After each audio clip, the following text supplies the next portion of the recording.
Hello mga lods, naplatan kami dito sa may disyerto area mga lods. Gilid ng highway mga lods, yan o mga lods. Ang kagandahan dito mga lods, pag naplatan ka, yung vulcanizing ang pupunta sa iyo mga lods. Hindi yung ikaw ang pupunta sa vulcanizing. Tingnan nyo mga lods o, yung vulcanizing dito sa Saudi Arabia. Naka-ready na siya o. Yan, nakalagay na sa pick up yan o. Kumpleto ng gamit yan mga lods. Yan, may compressor na siya.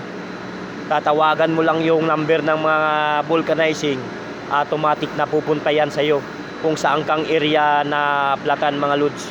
'Di ba? 'Yun ang pagkakaiba mga lods ng Saudi at sa ibang lugar mga lods, sa ibang bansa, 'di ba? Sana ganun sa Pilipinas na mayroon ng vulcanizing na nakalagay sa pick up, 'di ba? Para tatawagan na lang. Yan po oh. Dito sa highway kami naplatan oh. Ayan po mga lods.